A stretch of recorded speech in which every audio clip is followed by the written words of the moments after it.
आज आप सुनेंगे इस्मत चुगताई द्वारा लिखी बहुत प्यारी कहानी भाभी। अगर ये कहानी आपको पसंद आए तो जरूर से लाइक कर दें। भाभी ब्याह कर आई थी तो मुश्किल से 15 बरस की होंगी। बढ़वार भी तो पूरी नहीं हुई थी। भैया की सूरत से ऐसे लरसती थी जैसे कसाई से बकरी, मगर साल भर के अंदर ही हो जैसे मुंह बंद कली से खिलकर फूल बन गई। आंखों में हिरणों जैसी वहशत दूर होकर गरूर और शरारत भर गई। भाभी आजाद फिजा में पली थी। हिरनियों की तरह कुलाचे भरने की आदी थी, मगर ससुराल और मायका दोनों तरफ से उस पर कड़ी निगरानी थी। और भैया की भी यही कोशिश थी कि अगर जल्दी से उसे पक्की गृहस्थन न बना दिया गया तो वो भी अपनी बड़ी बहन की तरह कोई गुल खिलाएगी। हालांकि वो शादीशुदा थी, लिहाजा उसे गृहस्थन बनाने पर जुट गए। 4-5 साल के अंदर भाभी को घिस घिसाकर वाकई सबने गृहस्थन बना दिया। 2-3 बच्चों की मां बनकर भद्दी और ठुस हो गई। अम्मा उसे खूब मुर्गी का शोरबा, गोंद सटूरे खिलाती, भैया टॉनिक पिलाते और हर बच्चे के बाद वो 10-15 पाउंड बढ़ जाती। आहिस्ता आहिस्ता उसने बनना संवरना भी छोड़ दिया। भैया को लिपस्टिक से नफरत थी। आंखों में मनो काजल और मस्करा देखकर वो चिढ़ जाते। भैया को बस गुलाबी रंग पसंद था या फिर लाल। भाभी ज्यादातर गुलाबी या सुर्ख ही कपड़े पहना करती थी। गुलाबी साड़ी पर सुर्ख लाल ब्लाउज या कभी गुलाबी के साथ हल्का गहरा गुलाबी। शादी के वक्त उसके बाल कटे हुए थे, मगर दुल्हन बनाते वक्त ऐसे तेल चुपड़कर बांधे गए थे कि पता ही नहीं चलता था कि वो परकटी मेम है। अब उसके बाल तो बढ़ गए थे, मगर पैदर पै बच्चे होने की वजह से वो जरा सी गंजी हो गई थी। वैसे भी वो बाल कसकर मैली धज्जी सी बांध लिया करती थी। उसकी मियाँ को वो मैली कुचैली ऐसे ही बड़ी प्यारी लगती थी, और मैके ससुराल वाले भी उसकी सादगी को देखकर उसकी तारीफों के गुण गाते थे। भाभी थी बड़ी प्यारी सी, सुगर नक्शा, मक्खन जैसी रंगत, सुडौल हाथ पांव, मगर उसने इस बुरी तरह से अपने आप को ढीला छोड़ दिया था कि खमीरे आटे की तरह बह गई थी। उफ, भैया को चैन और स्कर्ट से कैसी नफरत थी। उन्हें ये नए फैशन की बदन पर चिपकी हुई कमीज से भी बड़ी घिन आती थी। तंग मोरी की सलवारों से तो ऐसे जलते थे कि तौबा। खैर, भाभी बेचारी तो सलवार कमीज के काबिल रही नहीं गई थी। वो तो बस ज्यादातर ब्लाउज और पेटकोट पर ड्रेसिंग गाउन चढ़ाए घुमा करती। कोई जान पहचान वाला आ जाता तो भी बेतकल्लुफी से वही अपना नेशनल ड्रेस पहने रहती। कोई औपचारिक मेहमान आता तो अमूमन वो अंदर ही बच्चों से सर मारा करती। जो कभी कभार जाना पड़ता तो लिथड़ी हुई सी साड़ी लपेट लेती। वो गृहस्थन थी, बहू थी और चहेती थी। उसे बन संवर कर किसी को लुभाने की क्या जरूरत थी। और भाभी शायद यूं ही गौडर बनी अधेड़ और फिर बूढ़ी हो जाती। बहुएं ब्याह कर लाती जो सुबह उठकर उसे झुककर सलाम करती, गोद में पोता खिलाने को देती, मगर खुदा को कुछ और ही मंजूर था। शाम का वक्त था, हम सब लॉन में बैठे चाय पी रहे थे। भाभी पापड़ तलने बावर्ची खाने में गई थी। बावर्ची ने पापड़ लाल कर दिए। भैया को बादामी पापड़ भाते हैं। उन्होंने प्यार से भाभी की तरफ देखा और वो झट उठकर पापड़ तलने चली गई। हम लोग मजे से चाय पीते रहे। ढाई से फुटबॉल आकर एन भैया की प्याली में पड़ी। हम सब उछल पड़े। भैया मारे गुस्से के भन्ना उठे।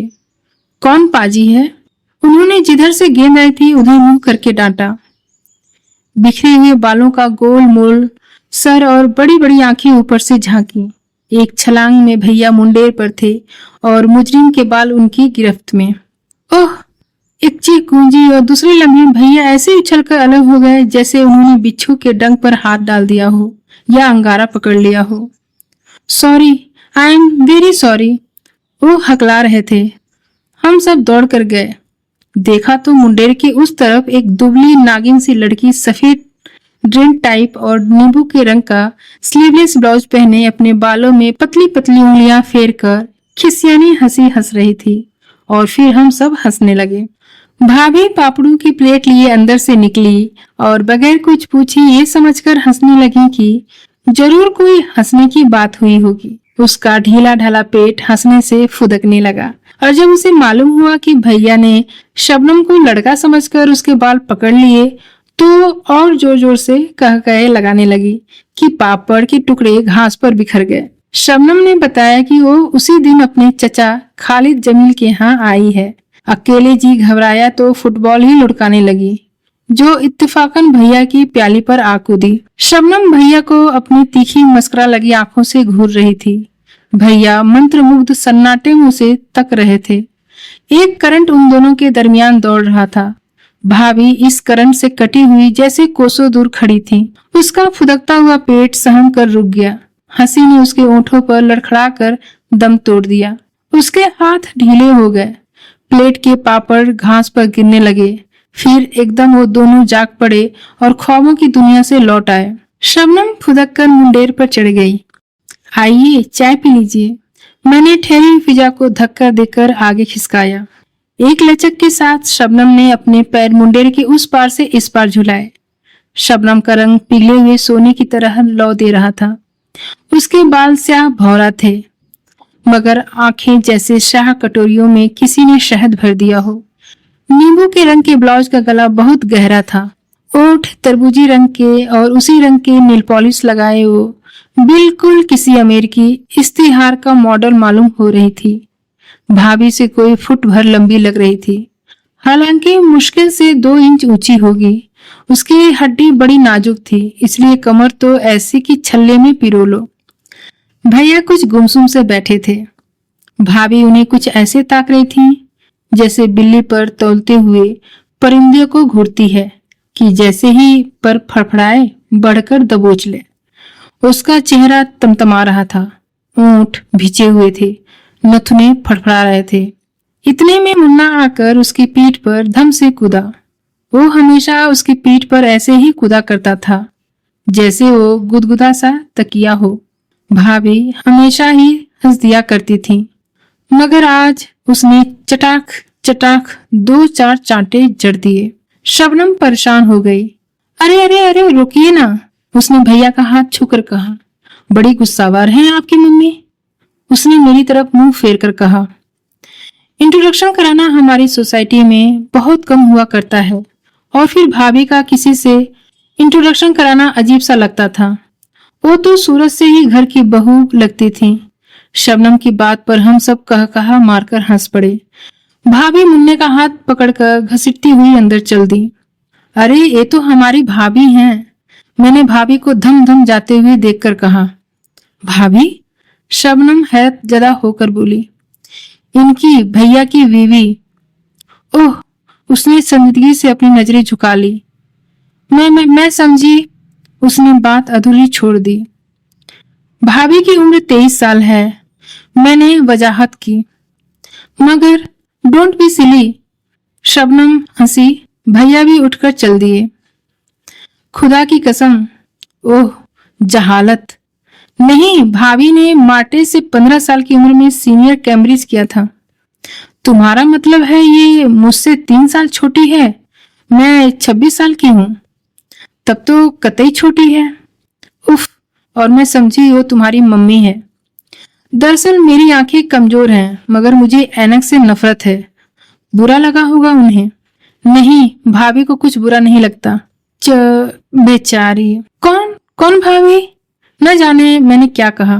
भैया अपनी बीवी पर जान देते हैं, सफिया ने बतौर वकील कहा। बेचारी की बहुत बचपन में शादी कर दी गई होगी। 25-26 साल के थे।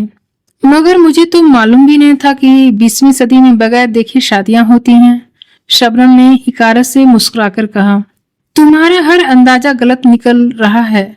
भैया ने भाभी को देखकर बेहद पसंद कर लिया था, तब शादी हुई थी। मगर जब वो कमल के फूल जैसी नाजुक और हसीन थी, फिर ये क्या हो गया शादी के बाद? होता क्या, भाभी अपने घर की मल्लिका हैं, बच्चों की मल्लिका हैं, कोई फिल्म एक्ट्रेस तो है नहीं। दूसरे भैया को सूखी मारी लकड़ियों से घिन आती है। मैंने जानकर शबनम को चोट दी। वो बेवकूफ न थी। भाई चाहे कोई मुझसे प्यार करे या ना करे, मैं तो किसी को खुश करने के लिए हाथी का बच्चा कभी ना बनूं।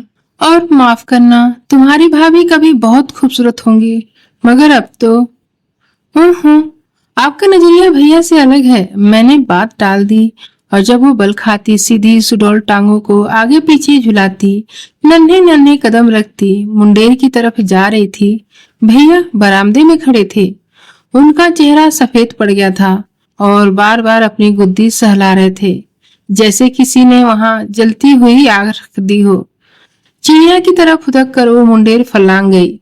पल भर को पलटकर उसने अपनी शरबती आंखों से भैया को तौला और छलावे की तरह कोठी में गायब हो गई। भाभी लॉन पर झुकी हुई तकिया आदि समेट रही थी, मगर उसने एक नजर न आने वाला तार देख लिया जो भैया और शबनम की निगाहों के दरमियान दौड़ रहा था। एक दिन मैंने खिड़की में से देखा, शबनम फुला हुआ स्कर्ट और सफेद खुले गले का ब्लाउज पहने पप्पू के साथ संबा नाच रही थी। उसका नन्हा सा पिकनिक कुत्ता टांगों में उलझ रहा था। वो ऊंचे ऊंचे कह कहे लगा रही थी। उसकी सुडौल सांवली टांगें हरी हरी घास पर थिरक रही थीं। काले रेशमी बाल हवा में छलक रहे थे। 5 साल का पप्पू बंदर की तरह फुदक रहा था, मगर वो नशीली नागिन की तरह लहरा रही थी। उसने नाचते नाचते नाक पर अंगूठा रखकर मुझे चिढ़ाया। मैंने भी जवाब में घूंसा दिखा दिया, मगर फौरन ही मुझे उसकी निगाहों का पीछा करके मालूम हुआ कि ये इशारा वो मेरी तरफ नहीं कर रही थी। शबनम की बच्ची, मैंने दिल में सोचा, मगर गुस्सा भैया पर भी आया। उन्हें दांत निकालने की क्या जरूरत थी? इन्हें तो शबनम जैसे कांटों से नफरत थी। इन्हें तो अंग्रेजी नाचों से घिन आती थी। फिर वो क्यों खड़े खड़े उसे तक रहे थे? और ऐसी भी क्या बेसुधी कि उनका जिस्म संबा की ताल पर लरज रहा था और उन्हें खबर न थी। इतने में बॉय चाय की ट्रे लेकर लॉन पर आ गया। भैया ने हम सबको आवाज दी और बॉय से कहा, भाभी को भेज दो। रस्मन शबनम को भी बुलावा देना पड़ा। मेरा तो जी चाह रहा था कतई उसकी तरफ से मुंह फेर कर बैठ जाऊं, मगर जब वो मुन्ने को पद्दी पर बैठाए मुंडेर फलांग आई तो न जाने क्यों मुझे वो कतई मासूम लगी। मुन्ना स्कार्फ लगामों की तरह थामे हुए था और वो घोड़े की चाल उछलती हुई लॉन पर दौड़ रही थी।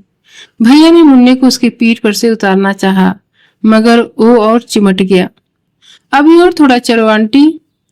नहीं बाबा, आंटी में दम नहीं, शबनम चिल्लाई। बड़ी मुश्किल से भैया ने मुन्ने को उतारा, मुंह पर एक चाटा लगाया। एकदम तड़प कर शबनम ने उसे गोद में उठा लिया और भैया के हाथ पर जोर का थप्पड़ लगाया। शर्म नहीं आती? इतने बड़े ऊंट की ऊंट छोटे से बच्चे पर हाथ उठाते हैं। भाभी को आता देखकर उसने मुन्ने को गोद में दे दिया। उसका थप्पड़ खाकर भैया मुस्कुरा रहे थे। देखिए तो कितनी जोर से थप्पड़ मारा है। मेरे बच्चे को कोई मारता तो हाथ तोड़कर रख देती। उसने शरबत की कटोरियों में जहर घोलकर भैया को देखा और फिर हंस रहे हैं बेहया। दम भी हो जो हाथ तोड़ोगी? भैया ने उसकी कलाई मरोड़ी। वो बल खाकर इतनी जोर से चीखी कि भैया ने कांप कर उसे छोड़ दिया और वो हंसते हंसते जमीन पर लौट गई। चाय के दरमियान भी शबनम की शरारतें चलती रहीं। वो बिल्कुल कमसिन छोकरियों की तरह चूहले कर रही थी। भाभी गुमसुम बैठी थी। आप समझे होंगे शबनम के वजूद से डरकर उन्होंने अपनी तरफ तवज्जो देनी शुरू कर दी होगी।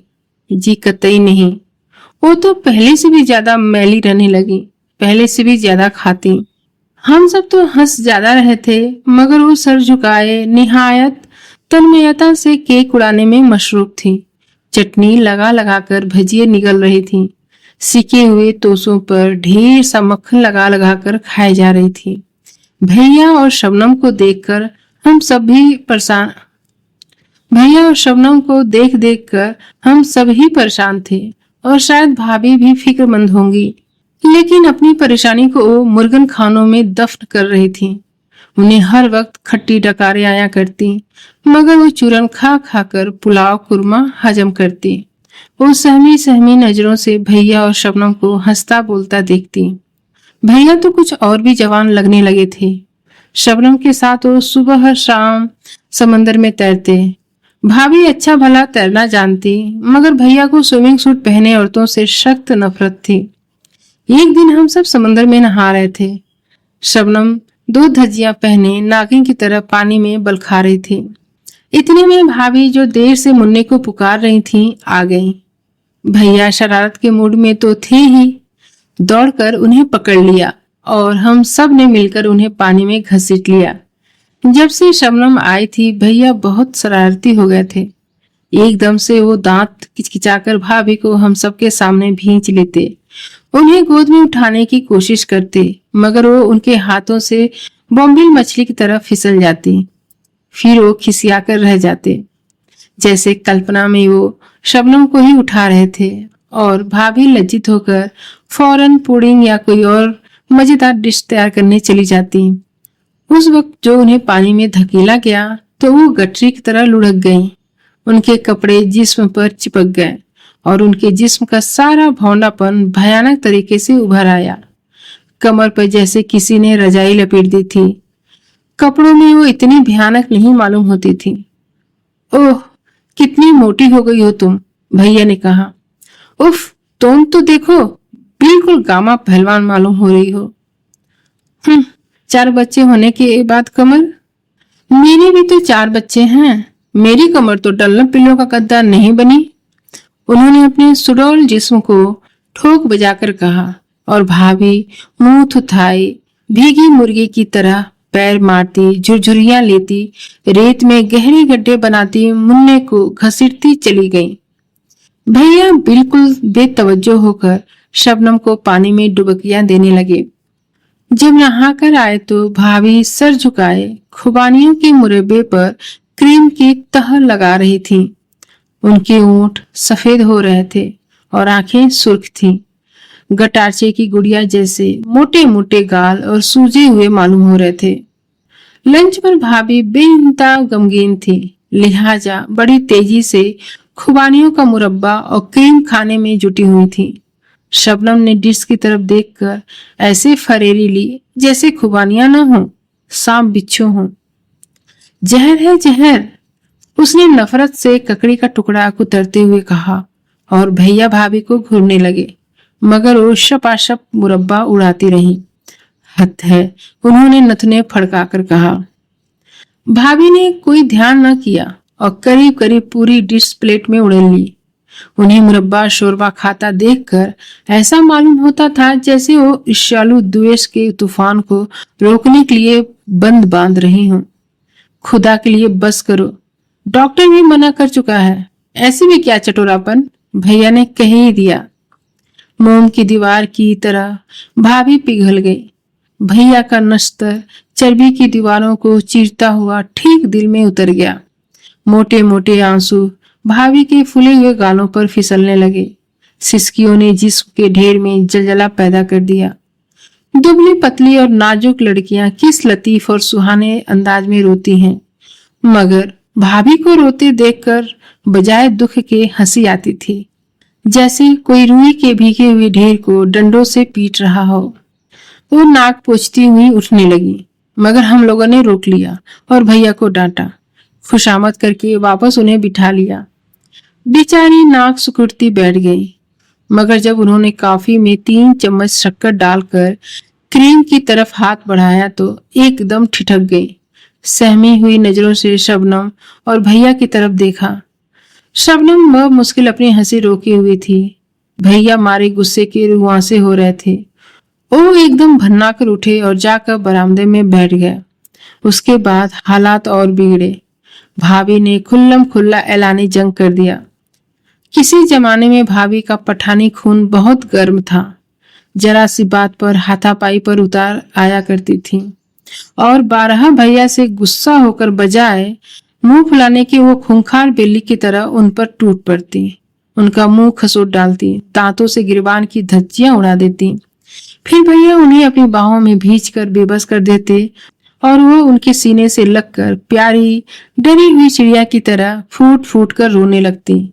फिर मिलाप हो जाता और झेपी खिसियानी वो भैया के मुंह पर लगे हुए खरोंचों पर प्यार से टिंचर लगा देती, उनकी गिरबान को रफू कर देती और मीठी मीठी शुक्रगुजार आंखों से उन्हें तकती रहती। ये तब की बात है जब भाभी हल्की फुल्की तीतरी की तरह तर्रार थी।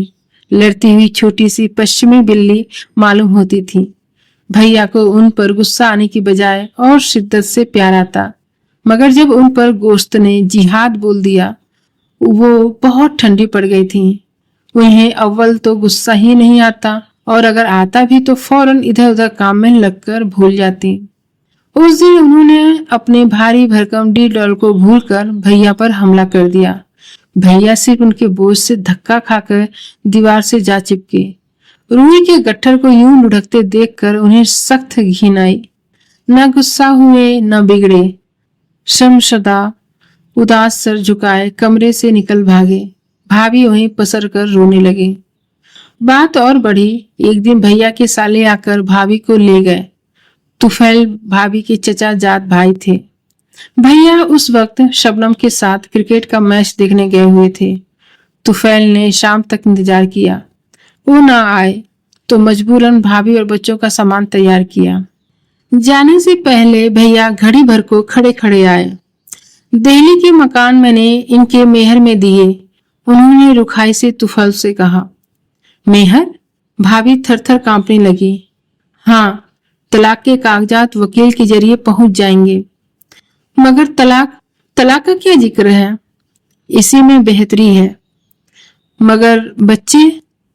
ये चाहे तो उन्हें ले जाएं, वरना मैंने बोर्डिंग में इंतजाम कर लिया है।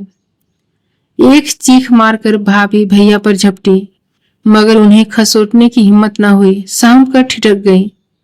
और फिर भाभी ने अपनी नारित्व की पूरी तरह बेआबरू करवा ली। वो भैया के पैरों पर लौट गई, नाक तक रगड़ डाली। तुम उससे शादी कर लो, मैं कुछ न कहूंगी, मगर खुदा के लिए मुझे तलाक न दो। मैं यूं ही जिंदगी गुजार दूंगी, मुझे कोई शिकायत ना होगी। मगर भैया ने नफरत से भाभी के थुल थुल करते जिस्म को देखा और मुंह मोड़ लिया। मैं तलाक दे चुका, अब क्या हो सकता है? मगर भाभी को कौन समझाता? वो बिलबिलाए चली गई। बेवकूफ! तुफैल ने एक ही झटके में भाभी को जमीन से उठा लिया। गधी कहीं की, चल उठ! और वो उसे घसीटते हुए ले गए। एक दर्दनाक समा था। फूट फूट कर रोने में हम भाभी का साथ दे रहे थे। अम्मा खामोश एक एक का मुंह तक रही थी। अब्बा की मौत के बाद उनके घर में कोई हैसियत नहीं रह गई थी। भैया खुद मुख्तार थे, बल्कि हम सबके सरपरस्त थे। अम्मा उन्हें बहुत समझाकर हार चुकी थी। उन्हें इस दिन की अच्छी तरह खबर थी, मगर क्या कर सकती थी। भाभी चली गई। फिजा ऐसी खराब हो गई थी कि भैया और शबनम भी शादी के बाद हिल स्टेशन पर चले गए। 7-8 साल गुजर गए, कुछ ठीक अंदाजा नहीं। हम सब अपने अपने घरों की हुई। अम्मा का इंतकाल हो गया। आशियाना उजड़ गया। भरा हुआ घर सुनसान हो गया। सब इधर उधर उड़ गए। 7-8 साल आंख झपकते न जाने कहाँ गुम हो गए। कभी साल 2 साल में भैया की कोई खैर खबर मिल जाती। वो ज्यादातर हिंदुस्तान से बाहर मुल्कों की चक फेरियों में उलझे रहे। मगर जब उनका खत आया कि वो मुंबई आ रहे हैं, तो भूला बिसरा बचपन फिर से जाग उठा। भैया ट्रेन से उतरे तो हम दोनों बच्चों की तरह लिपट गए। शबनम मुझे कहीं नजर न आई। उनका सामान उतर रहा था। जैसे ही भैया से उसकी खैरियत पूछने को मुड़ी, धप से एक वजनी हाथ मेरी पीठ पर पड़ा और कई मन का गरम गरम गोश्त का पहाड़ मुझे से लिपट गया। भाभी? मैंने प्लेटफॉर्म से नीचे गिरने से बचने के लिए खिड़की में झूल कर कहा। जिंदगी में मैंने शबनम को कभी भाभी न कहा था। वो लगती भी तो शबनम ही थी, लेकिन आज मेरे मुंह से बेइख्तियार भाभी निकल गया। शबनम की फुआर उन चंद सालों में गोश्त और पोस्त का लोंदा कैसे बन गई। मैंने भैया की तरफ देखा। वो वैसे ही दराज कद और छरहरे थे। 1 तोला गोश्त न इधर न उधर। जब भैया ने शबनम से शादी की तो सभी ने कहा था शबनम आजाद लड़की है, पक्की उम्र की है। भाभी तो ये मैंने शहजाद को हमेशा भाभी ही कहा। हाँ, तो शहजाद भोली और कमसिन थी, भैया के काबू में आ गई। ये नागिन इन्हें इस कर बेसुध कर देगी, इन्हें मजा चखाएगी। मगर मजा तो लहरों को सिर्फ चट्टान ही चखा सकती है। बच्चे बोर्डिंग में हैं, छुट्टी नहीं थी उनकी। शबनम ने खट्टी टकारों भरी सांस मेरी गर्दन पर छोड़कर कहा, और मैं हैरत से उस गोश्त के ढेर में उस शबनम की फुआर को ढूंढ रही थी, जिसने शहजाद के प्यार की आग को बुझाकर भैया के कलेजे में नई आग भड़का दी थी। मैं हैरत से उस गोश्त के ढेर में उस शबनम की फुहार को ढूंढ रही थी जिसने शहजाद के प्यार की आग को बुझाकर भैया के कलेजे में नई आग भड़का दी थी। मगर ये क्या, उस आग में भस्म हो जाने से भैया तो और भी सच्चे सोने की तरह तपकर निखर आए थे। आग खुद अपनी तपिश में भस्म होकर राख का ढेर बन गई थी। भाभी तो मक्खन का ढेर थी, मगर शबनम तो झुलसी हुई टसियाली राख थी। उसका सांवला कुंदन रंग मरी हुई छिपकली के पेट की तरह और जद हो चुका था। वो शरबत घुली हुई आंखें गंदली और बेरौनक हो गई थीं। पतली नागिन जैसी लचकती हुई कमर का कहीं दूर दूर तक पता न था। वो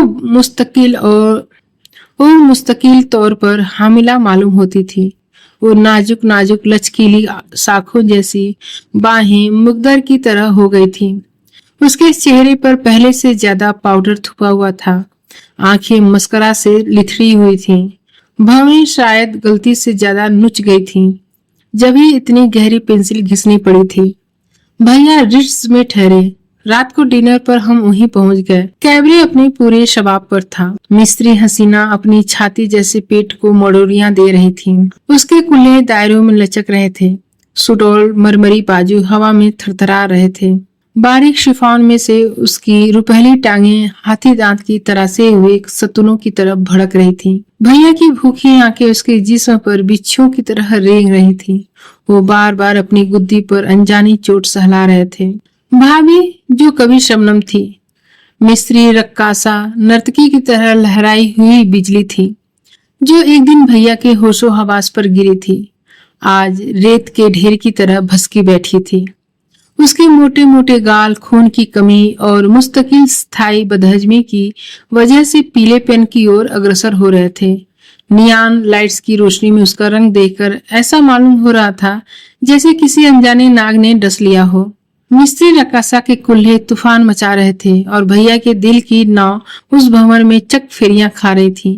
5 बच्चों की मां शबनम, जो अब भाभी बन चुकी थी, सहमी सहमी नजरों से उन्हें तक रही थी। ध्यान बटाने के लिए वो तेजी से भुना हुआ मुर्ग हड़प रही थी। ऑर्केस्ट्रा ने एक भरपूर सांस खींची। साज कराहे, ड्रम का दिल गूंज उठा। मिस्त्री रक्कासा की कमर ने आखिरी झकोले लिए और निढाल होकर मरमरी फर्श पर फैल गई। हाल तालियों से गूंज रहा था। शबनम की आंखें भैया को ढूंढ रही थीं। बैरा तरोताजा रस भरी और क्रीम का जग ले आया। बेख्याली में शबनम ने प्याला रस भरियों से भर लिया। उसके हाथ लरज रहे थे। आंखें चोट खाई हुई हिरनियों की तरह परेशान चौकड़ियां भर रही थीं। भीड़ भाड़ से दूर हल्की अंधेरी बालकनी में भैया खड़े मिस्त्री रकासा का सिगरेट सुलगा रहे थे। उनकी रस्मी निगाहें रकासा की नशीली आंखों से उलझ रही थीं। शबनम का रंग उड़ा हुआ था और वो एक उबड़ खाबड़ पहाड़ की तरह गुमसुम बैठी थी। शबनम को अपनी तरफ तकता देखकर भैया रक्कासा का बाजू थामे अपनी मेज पर लौट आए और हमारा तारुफ कराया। मेरी बहन, उन्होंने मेरी तरफ इशारा किया। रक्कासा ने लचक कर मेरे वजूद को मान लिया। मेरी बेगम, उन्होंने ड्रामाई अंदाज में कहा, जैसे कोई मैदानी जंग में खाया हुआ जख्म किसी को दिखा रहा हो। रक्कासा स्तब्ध रह गई, जैसे उनकी जीवन संगनी को नहीं, खुद उनकी लाश को खून में लथपथ देख लिया हो। वो भयभीत होकर शबनम को घूरने लगी। फिर उसने अपने कलेजी की सारी ममता अपनी आंखों में समोकर भैया की तरफ देखा। उसकी एक नजर में लाखों फसाने पोशीदा थे।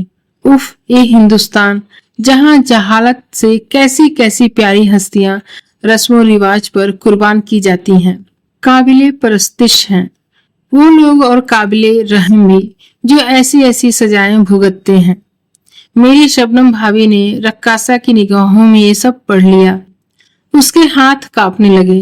परेशानी छुपाने के लिए उसने क्रीम का जग उठाकर रस भरियों पर उड़ेल दिया और जुट गई। प्यारे भैया, हैंडसम और मजलूम, सूरज देवता की तरह सीन और रोमांटिक, शहद भरी आंखों वाले भैया, चट्टान की तरह अटल, एक अमर शहीद का रूप सजाए बैठे मुस्कुरा रहे थे। एक लहर चूर चूर उनके कदमों में पड़ी दम तोड़ रही थी।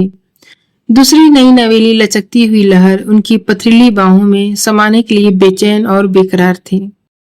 तो दोस्तों आज की कहानी आपको कैसी लगी प्लीज़ कमेंट करके ज़रूर बताएं और मेरी आवाज़ में आपको ये कहानी पसंद आई है तो एक लाइक भी कर दें।